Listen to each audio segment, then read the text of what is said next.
Welcome to The Freight Debate, the ultimate destination for supply chain professionals, logistics leaders, and anyone who's ever wondered what really keeps the world moving. I'm Phil Hennessy, and with me today, I have Fabio Brocker and Dr. Elouise Epstein talking about freight industry's digital revolution. For those who haven't been introduced before, Fabio is Chief Product Officer at Zanetta, previously Head of Product for Global Transportation Technology at Amazon, and over a decade of experience running product portfolios for some of the largest supply chains in the world. So welcome, Fabio. Yeah, thanks. Thanks for having me. This is going to be fun. It is going to be fun. And we're also really privileged to welcome Dr. Elouise Epstein, partner at leading management consulting firm Kearney, public speaker and digital futurist, specializing in harnessing digital technology to solve real-world supply chain problems. And for the benefit of listeners, we are recording this on April the 10th, so the day after Donald Trump reversed the tariffs. So if we're talking about supply chain problems, it's a very timely episode, I think, Dr. Epstein. Also known for creating the Spider Map, a visual representation of the evolving procurement technology landscape, and has authored several books, including Trade Wars, Pandemics and Chaos, How Digital Procurement Enables Business Success in a Disordered World. Yeah, again, probably a timely episode for us to be getting together, and How to Hack Your Supply Chain, Breaking Today and Building Tomorrow. So welcome, Dr. Epstein. Thank you for having me. It's going to be fun.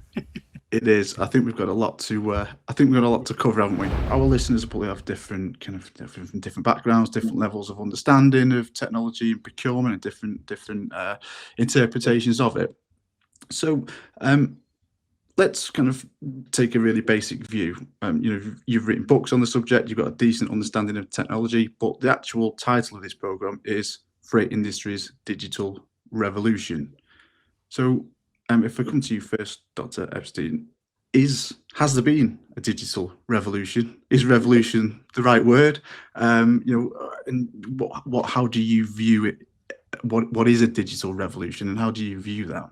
I like to frame it as eras, and we are certainly in the midst of the digital era and moving our way into the AI era. And perhaps the AI era is the revolution. I mean, if you just think about how far we've come, the early 1900s, we got automobiles, or the first real automobiles.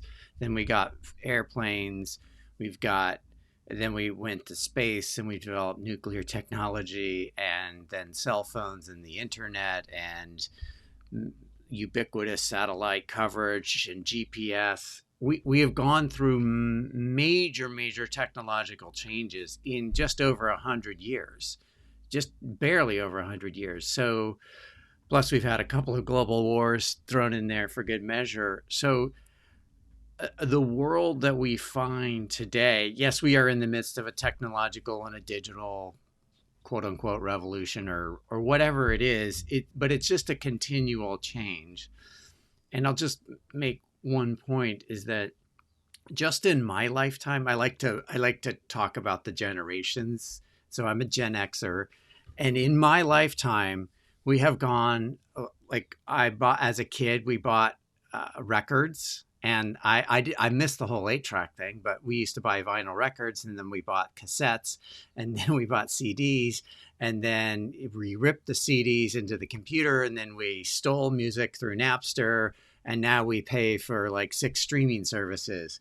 So let's just look at that digital adoption in my lifetime. And I remember a time before personal computers existed, and now we have smartphones, smartwatches. So yes, we are in the midst of a revolution, but it's been one that's going on for, I would argue, over 100 years.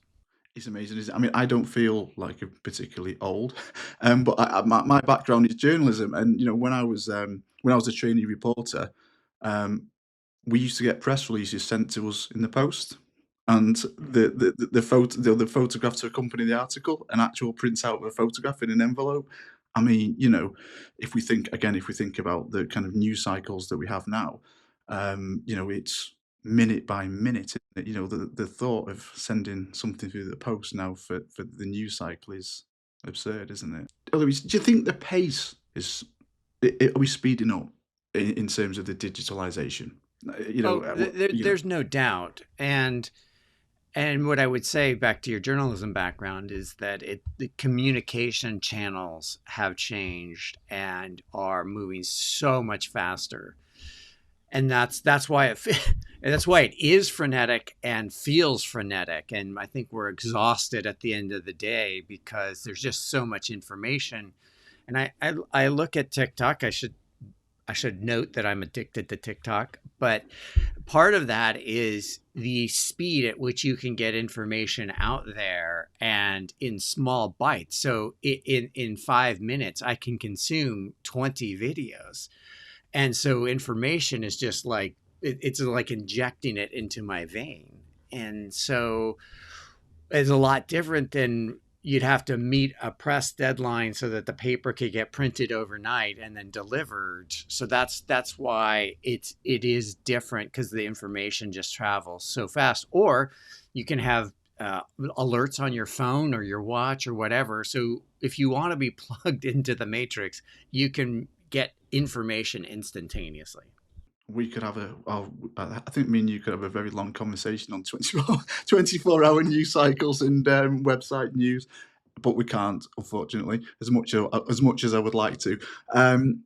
Fabio, what's your thoughts? Very much, if we think about your background, obviously ocean freight, but also Amazon, which has been kind of, right at the very, very cutting edge of societal change, as much as anything, if through technology. So, how do you view this? Yeah, I've used this example many times, but I always remember my first day in the industry, in the shipping industry. My boss taught me how to use a fax machine because we were still receiving documents via fax, and we had to manually digitize these documents, enter information. And so I think even in the world of procurement, in the last 15 years, when I've been around, I've seen so much transformation. I think with AI, it's not only that things are moving faster, it's also that we are lowering the barrier of entry for more and more people to leverage this technology to do things better. And so if I think, you guys spoke about music and all of that, we're getting into a world where you can create your own music and it's going to be as good as artist created music, which creates all set of problems in terms of, IP and content and all of that.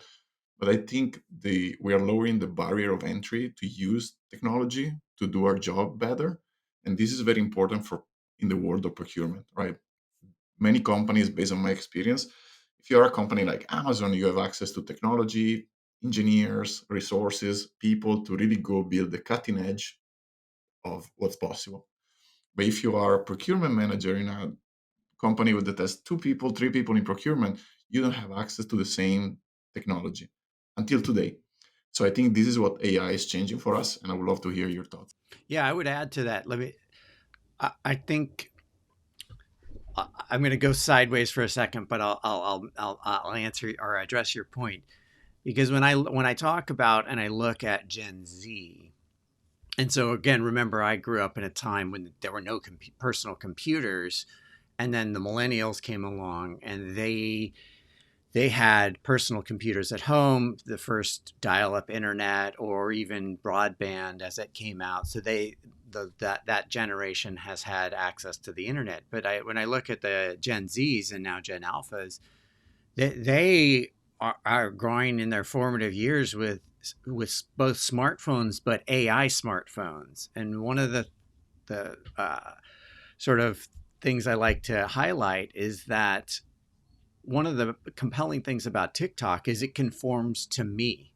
It uses AI to make it an audience of one.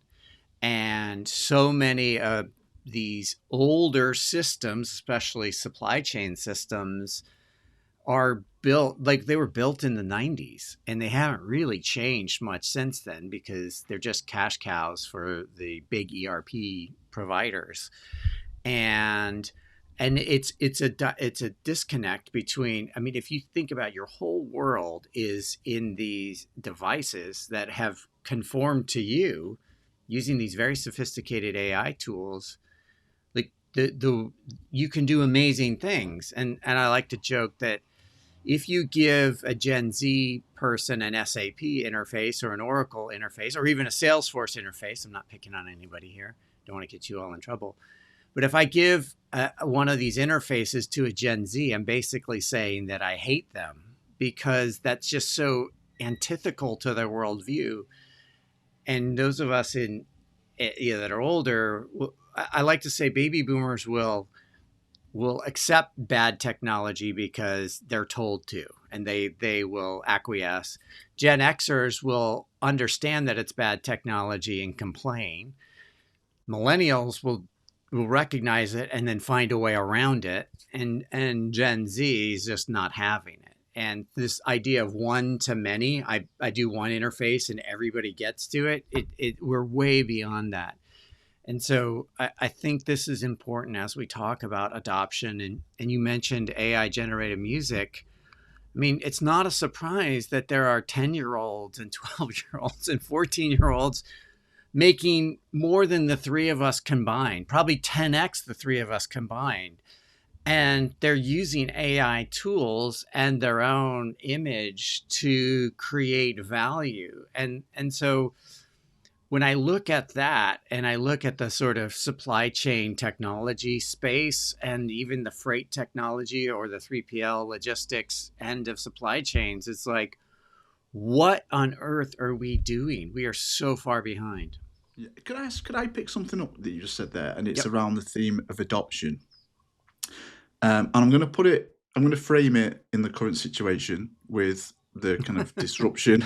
I'll be polite, the kind of disruption across global supply chains. Now, if there is some kind of silver lining to it, is it periods like this that actually drive adoption? And I refer back to during the COVID-19 pandemic. Before the COVID-19 pandemic, I'd never used Microsoft Teams before. We used to go into the office, didn't we? And all of a sudden, the kind of, slightly older, because I don't think I'm too old, but slightly older people who've started their careers with paper press releases, and now have no choice. We were thrust into a situation where we had no choice but to Zoom or Teams.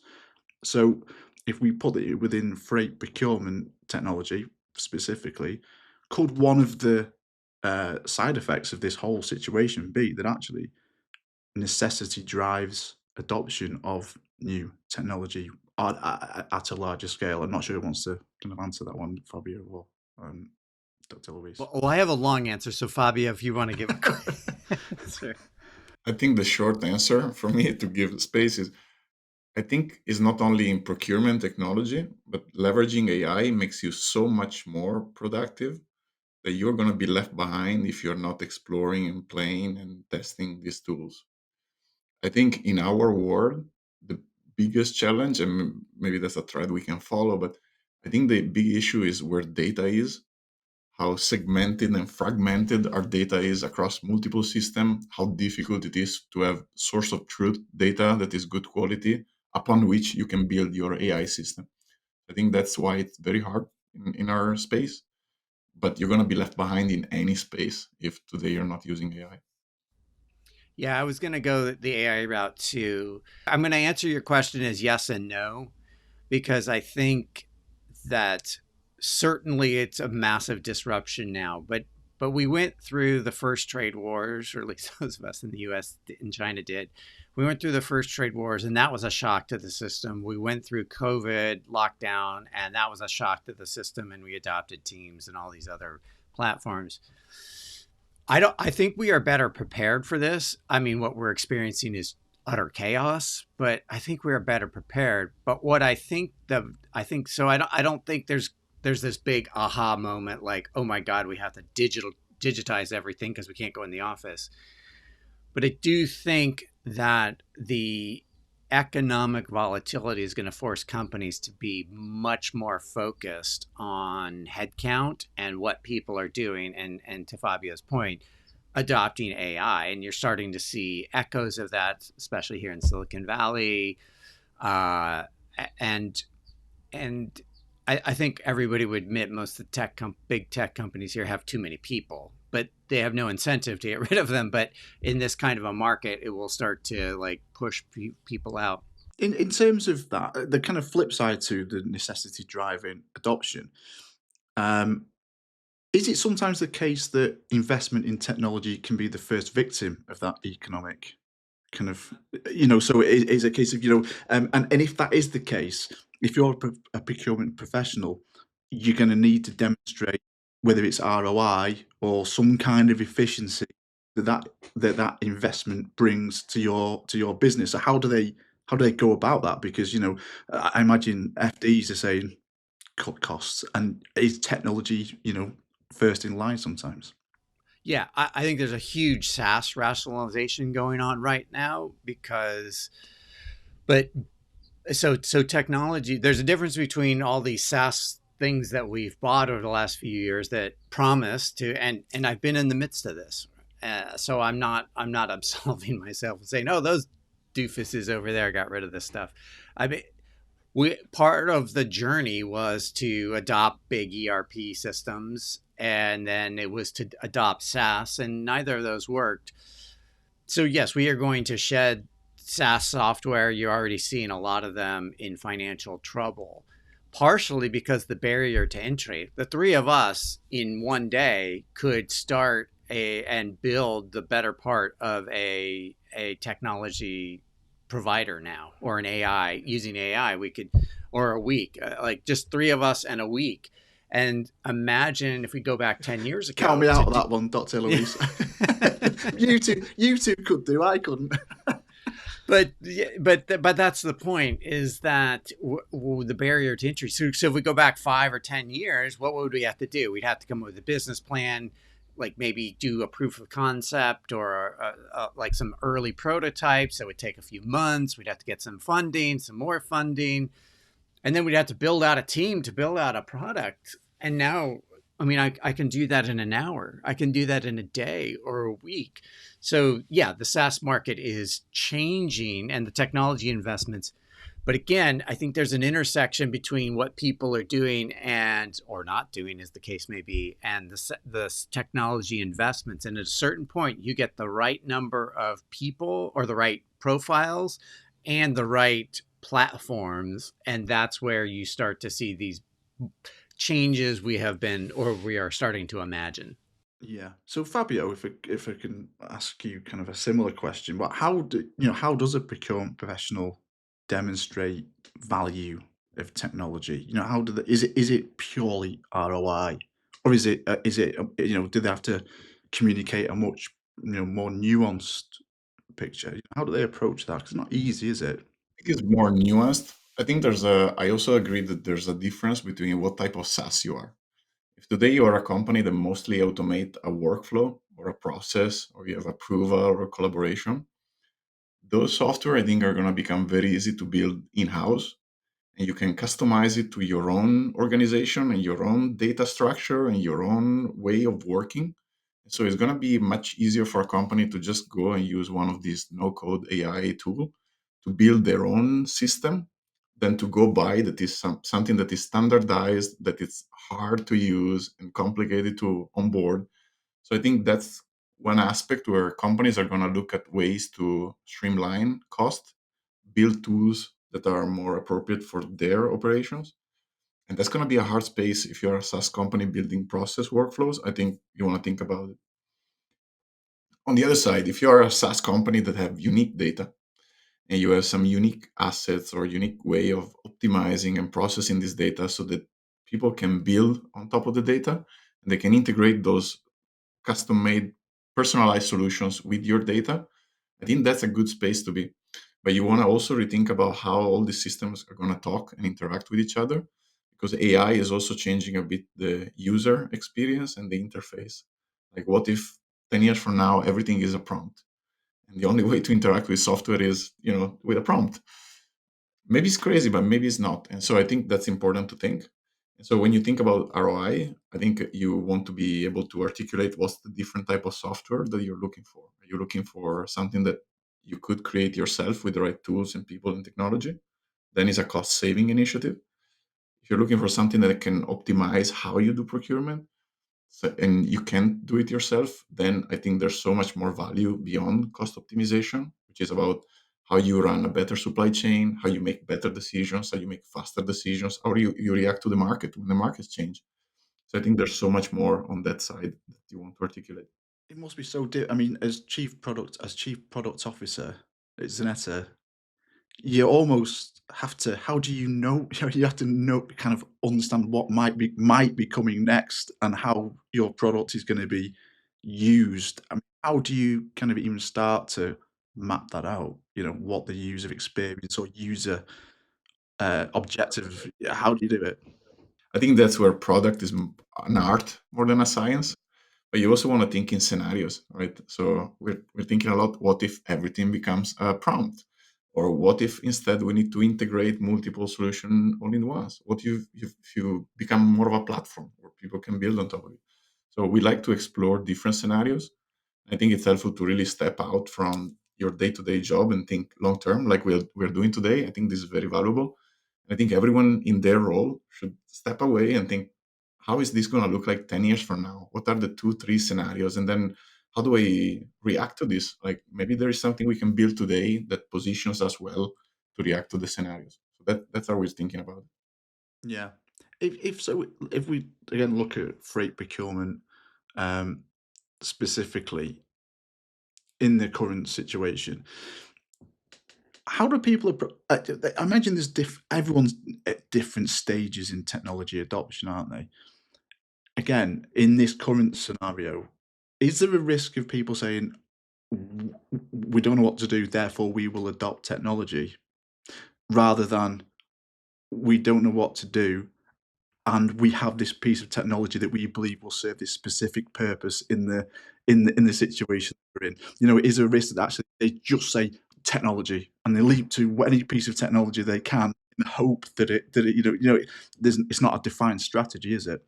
I don't think people are going to go to technology. I think they're going to go to AI, and I think we just you can't avoid it. It's like pushing us there, and I actually do think AI is a legitimate evolution.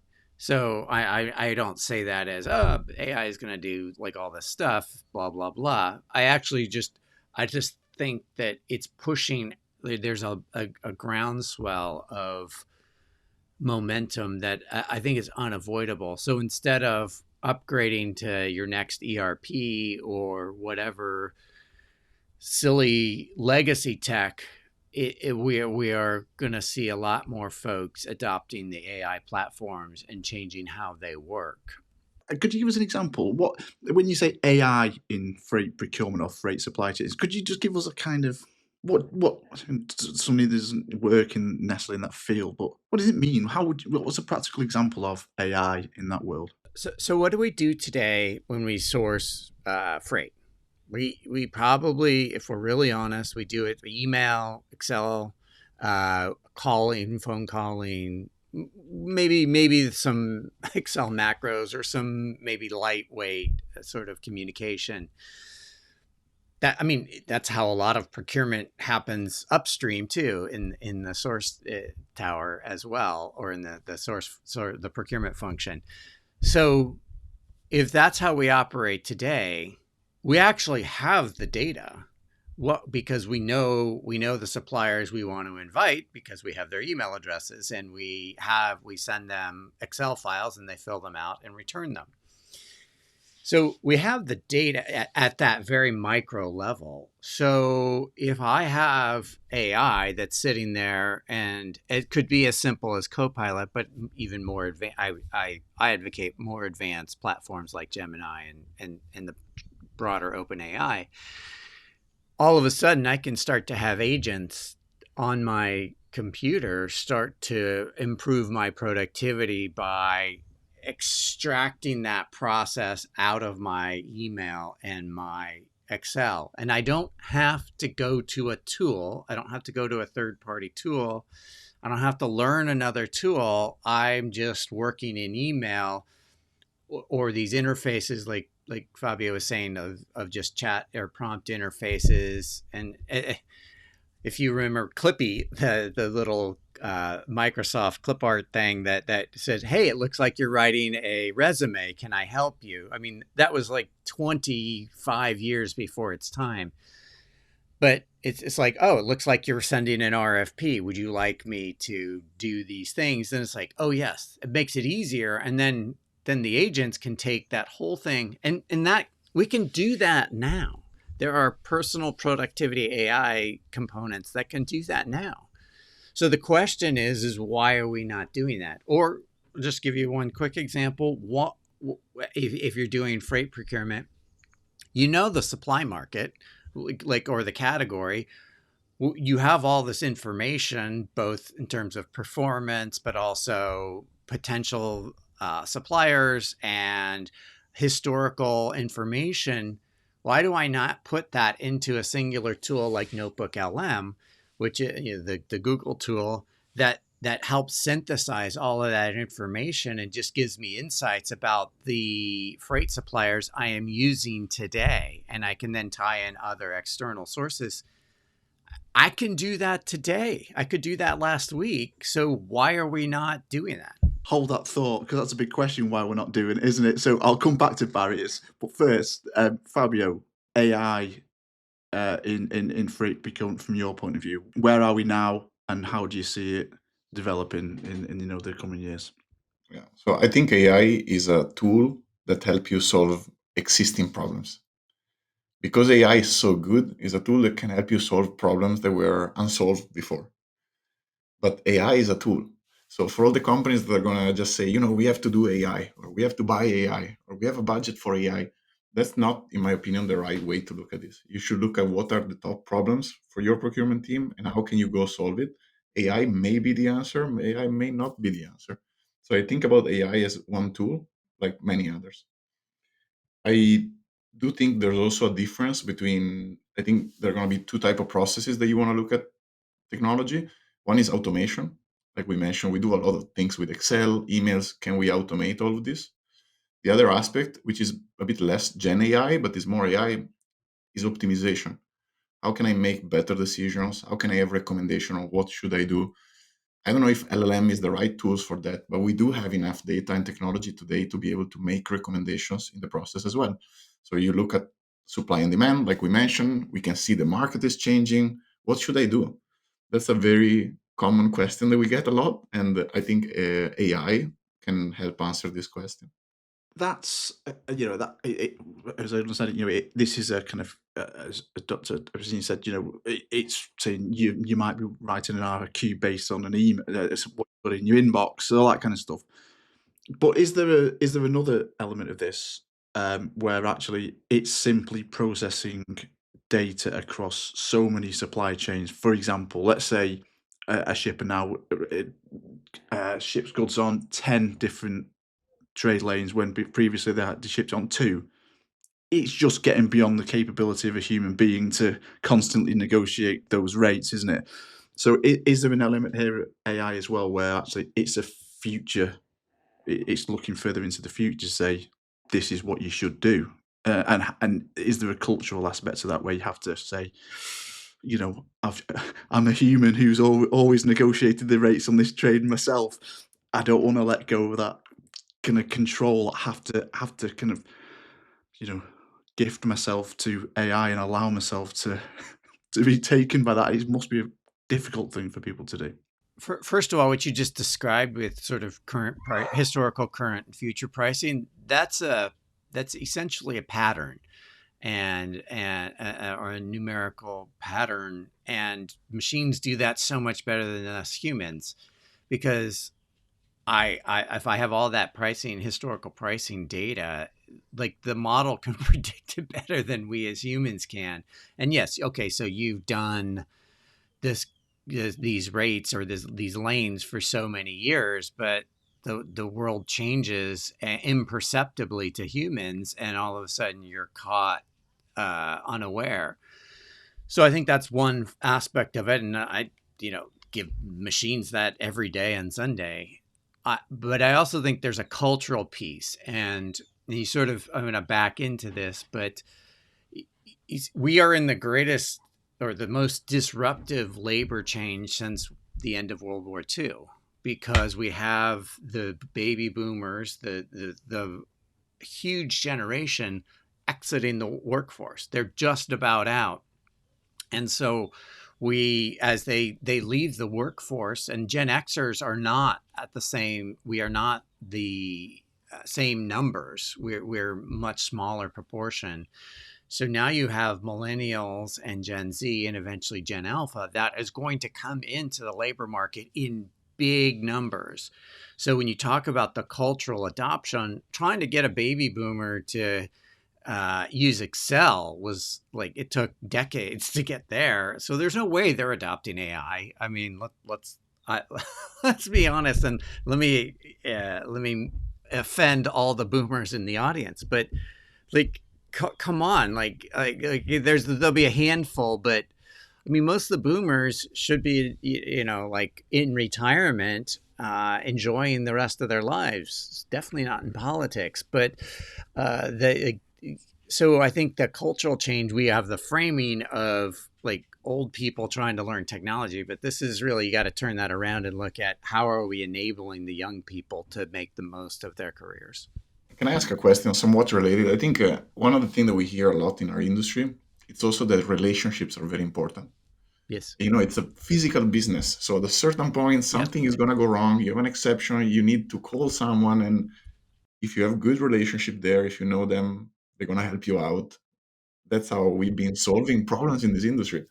Well, right. You got at the point, because there's things, what should machines do? So in the example, like tracking pricing data, that's a great job for the machine. But ultimately, as you say, I like to say we are humans living in a physical world. So relationships matter. And those of us that are older, the value we can bring to the younger folks that have grown up in this digital world is we know how to talk to people and develop relationships. So it's not that we go extinct and we have no value. It's that what's the value we're bringing is actually relationships and have a lot of experience solving physical problems in a physical world. So I think we have to leverage who's the best, like, or what are the skills that best match what we can offer. But we don't do that. We make the humans that are not technologically savvy try to adopt these really sophisticated technologies, and we try to make these younger folks go develop relationships without the skills. You can understand, though, can't you, why a procurement professional would look at AI running billions of algorithms across all of the freight lanes in the world in a matter of seconds and go, oh my God, I've got another 30 years of work before I can go on a cruise and retire. It's an inherently human reaction to feel threatened by that. But do you think they should feel threatened by it? Or should they embrace it? Yet they will go home and order like a bunch of stuff off of Amazon, which is doing the exact same thing. They just don't realize it. Or they'll go on to Facebook, because that's where the old people go, and read conspiracy theory stuff, which is manipulating them with the same algorithm. So I'm not buying that. You have to change. If you're in your 40s, 50s, 60s, you have to change. But also understanding, sort of like Fabio was saying, relationships matter, especially in the freight business. Anything in the supply chain where you really, like, you can go all the way up to planning or sourcing when there are shortages of critical materials, or getting those plans right, all the way down to manufacturing and logistics. It's all relationships, but unfortunately we spend all of our time and our people resources chasing Excel and chasing silly work, when in reality we need, again, it's a better allocation of resources is what I'm arguing for. Fabio, what barriers do you see to adoption of technology, whether it's at Amazon with your kind of partners at Amazon, or within the carrier world that you've worked in, and now within Zanetta, where we kind of provide the data and the intelligence. What barriers do you see Yeah. to adoption of technology in Frame? I think the first one would be the data, and we spoke a little about it, but data in this industry is very fragmented. Right? If you have 20 people touching a container, two different companies checking the invoices, data is very spread across multiple people. Data inconsistency is there as well. So maybe the information is different in different systems. And so it takes a lot of work, I think, to create a source of truth data that everyone can refer to. And that, I think, if I think about my time at Amazon, that's a big advantage of Amazon, right? Because it's so integrated from first mile, last mile, middle mile. Everything is within the same umbrella. And so it gets easier to use data, even if it's not within your own silo. I think that's quite important. There's also a cultural aspect of how a company sees data and AI, how much you trust that technology can help you, how much skepticism and inertia you have to fight against in your company. Usually, I've seen it all starts with one person. It's one person that truly believes that this can be a transformation technology, and they have the political power to go and sell this idea across the organization. So I think culture is a big aspect why we are not there. And then I think it's we mentioned this, but it's the people. Right? Some people are afraid of changes. Some people are not necessarily open to try new things. Some people try new things, and the first thing that goes wrong, then you revert back. And you say, "Oh, this is never going to work." I was going to say, and I'm guilty of this as well. Are we too quick to say technology failed? So in other words, Yes, especially. you try something for the first time, don't you? And I've done it, and I go, I knew that I knew that wouldn't work before. I knew it wasn't. Yeah. I'm going to do it. I'm going to do it the way I should have done it in the first place, which was the old way. And I think we all do it, don't we? And businesses will do it as well. Yeah, and especially with AI. Yeah. No, but let me flip it around because like somebody showed me Notebook LM and I immediately just started using it and it blew me away. So it Yeah, was that easy and that powerful. And I've just been like, it's taken me weeks to just like process how powerful it was. And it didn't fail. It was so yeah, simple. So I don't know. I mean, and Carney put in one of these big ERP financial systems, and some years ago, I can't figure out how to use it, and I've actually vowed I'm never going to log into this tool ever again because it's just too painful. yeah, And so, like the juxtapose, I will say that Carney's technology deployment was a failure. Is a failure yeah, because as one of 400 partners, I can't access the data I need. And it's not because I'm not technologically savvy. I mean, I do nothing but study technology and how it's used. I mean, come on. I mean, yeah, I learned Notebook LM in literally 10 seconds. yeah. And then that comes back You to know, Fabio, doesn't it? Fabio, you've got to get it right first time. No pressure, but if you don't get it right first time, then yeah. you've lost it. You get one shot. This is the worst that the AI is ever going to be. So a lot of people, they try new tools, and something out of these 20,000 things, there are 10 that are not great. Maybe hallucination, maybe the software didn't work and collapse. But we are so quick to say, oh, this is not working, which may be true today. But if you look 6 months in the future, a year in the future, this thing is going to work much better than today. And so how is that going to change your work? I love that point. That's a great point because yeah, this is his worst or the worst it's ever going to be, and it's only going to get 100 or 1,000 times better. Yeah, and presumably, I think it was yourself, Dr. Epstein, said, the younger generation won't tolerate technology that just doesn't work straight away. It's like, of course, the technology should work. It should just be, at my fingertips, and I want it now. Um, they are the people that's now going into businesses, and they're going to change the business culture, aren't they? Where they in their working life as well as their personal life, they will just expect and demand that the technology that whether it's a freight procurement platform or getting your groceries, they expect it to work, don't they? And they won't tolerate anything else. Right. And it's going it's going to impact everything in ways that we I mean, I won't even begin to pretend that I know how it'll be different. And we saw different voting behavior here in the US in the last election from those under 30. And will that change? Of course it will. Society will change. These younger generations will change society, and that's what the boomers are having trouble appreciating. And even Gen Xers were kind of like, "Uh-oh, we had to deal with the Gen X or with the boomers, and now the society is going to change. I don't know how it's going to change, but it has to change because you have younger generations that have grown up with technology and AI and these intractable problems of climate change and war and I know we're getting off topic here, but these intractable problems that the older generations refused or to tackle or gaslit everybody else and saying, "Oh, that's not a problem." So I'm trying not to get political here, but it doesn't matter if you're over 50 or over 40, even, it doesn't matter what you think. This is not about you anymore. And as it comes to technology and AI, we have to just step aside and realize that we don't have to go away, but we also have to understand our limitations. And you, by the way, I just got to say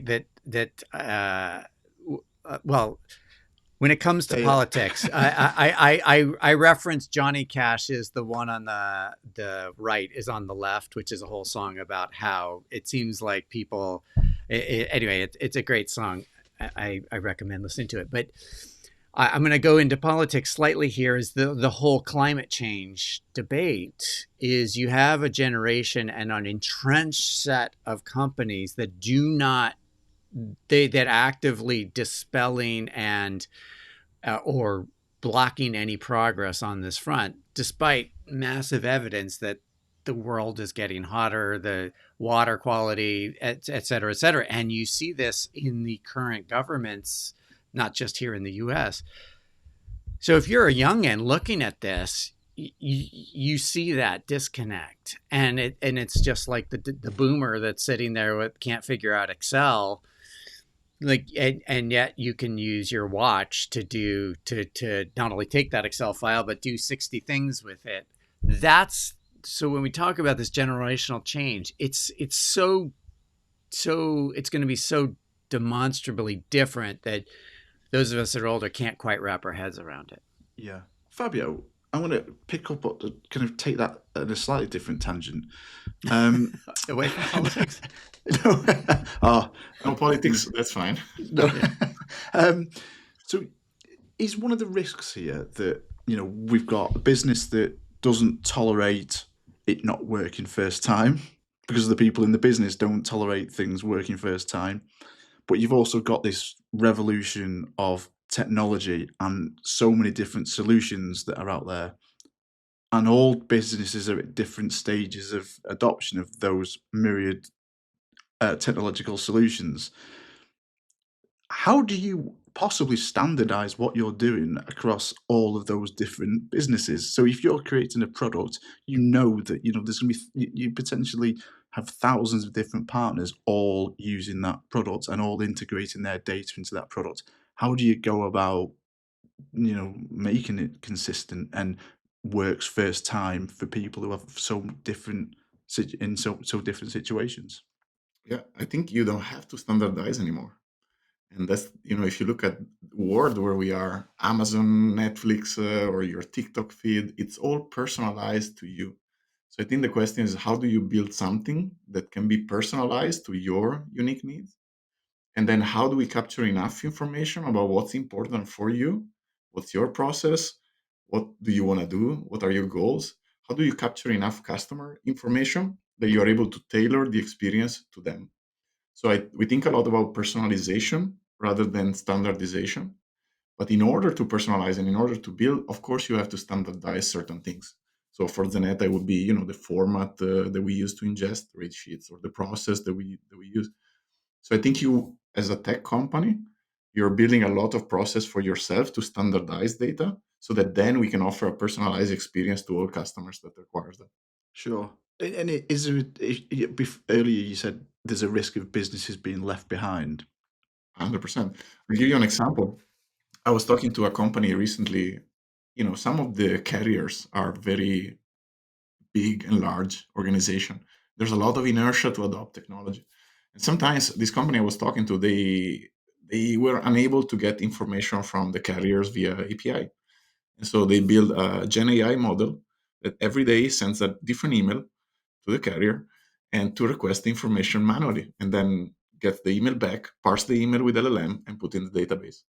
So all of a sudden, if you're a carrier, now you have people answering emails to an LLM so that the data can be standardized and go into a system. But I think that's the risk. And the bigger you are, the more large the company, the more it's difficult to change. And that's why I would push everybody to really think like, if you were to disrupt yourself, what would you do? If you were an external company looking at my process or my procurement team here, what would you change? Because if you don't do it yourself, someone else is going to do it outside, and then all of a sudden you're all wasting resources trying to answering an LLM. Well, and to connect it back to the chaos that's going on right now, you also have the threat that these bigger carriers are going to go out of business or get scooped up by private equity. So, like, there are other factors that are non-technological that will could change it going either direction. So, okay, there's a great opportunity for me to ask you, what direction are we going in? So let's say, I think it's a pretty safe bet that we're going to have more political turmoil for the coming months and years. So that's a given, isn't it? Where are we going? How do you see AI, or any other emerging technology? How do you see freight procurement in 2, 3, 4, 5, 10 years? What's the big change on the horizon, do you think? It has to be 100% more efficient, and that's not to make. I'm not making a criticism. It's just the world, much like we talked earlier about information moving at a lightning speed. I still feel like freight operations, not necessarily the distance from one place to another. I think that's fine, but the operation, sort of like Fabio was just saying that well, we can't, like, we have to use email to keep this thing up to date because the API doesn't work. I think the operations need to improve vastly to keep up with this. And one of the arguments I make in my latest book is that ultimately, go back to the brand that is manufacturing whatever it's manufacturing. We have made these massive global supply chains, and that really is not going to change anytime soon. And even if you nearshore them or reshore them, you still have these same problems. And my argument is that every supply chain is built up of thousands of third parties, and we are terrible at exchanging data between third parties because ERP systems were not designed to do that. And so we are in a post ERP world. We just haven't reconciled that. And so that's part of the work that we have to do, that we just haven't done that. And so this is the work that needs to be done, because at the end of the day, I'm placing an order on a website, and then I want to know when that order is coming and when to expect it. And my expectation, as we were talking about expectations earlier, is that when I place it, I will see every step in the journey, and then I will, and I expect that journey to take less and less time.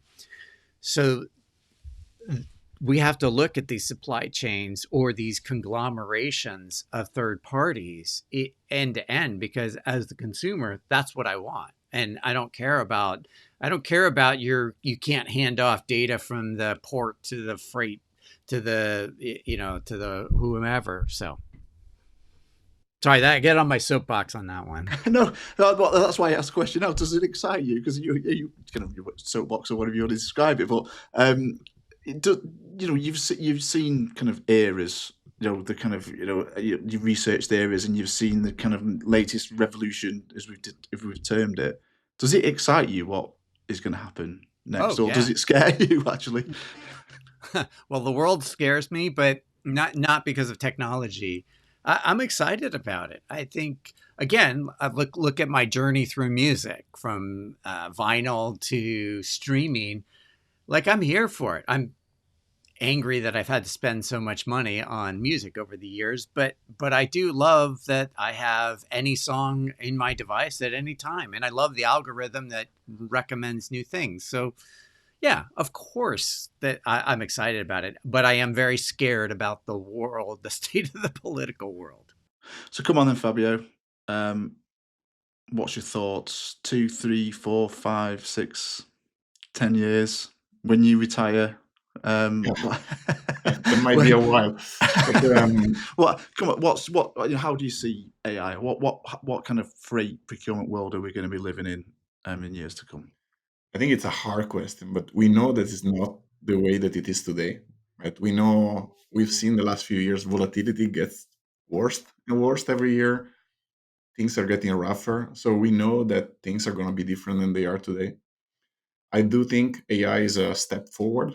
So it's going to we need to meaningfully rethink how we work. And a lot of pain points that we have today as procurement professional, they're going to be solved and they're going to be gone. And so I think the best thing that you can do today, if you're in procurement, is to experiment, is to try, is to learn, to try to stay on top to what's coming and what AI can do for you, and take some risks. Because the companies that are going to be ahead 2, 3 years from now are the ones that today are already experimenting and trying and doing things. I think AI is going to differentiate between people who are doing and people who are just learning and talking. And so today you want to be the one that is doing. Well, I'm at the end of my questions, and it's been an amazing chat, hasn't it? Is there anything you think I've missed that we think we should cover? Is there anything kind of you burning desire to that you think I've missed? No, but I would echo Fabio's point. You gotta start now. You cannot be talking about it. If you're learning, that's good, but learn faster because this thing is moving so quickly. Thank you, Dr. Elouise Epstein, and thank you, Fabio Brocker. I think plenty of food for thought. I think we better fasten our seatbelt for the next few weeks, months, years. And do you know what? It'd be really interesting, won't it, if we can actually repeat this podcast in 6 or 12 months' time, because actually we might start to see the way that technology and AI is actually being utilised in freight in the current situation. So, thank you. I hope listeners enjoyed it as much as I have listening to you both. And hit subscribe, join the debate, and we'll move the industry forward together. And we'll see you on the next Freight Debate episode. Thank you. Thank you both.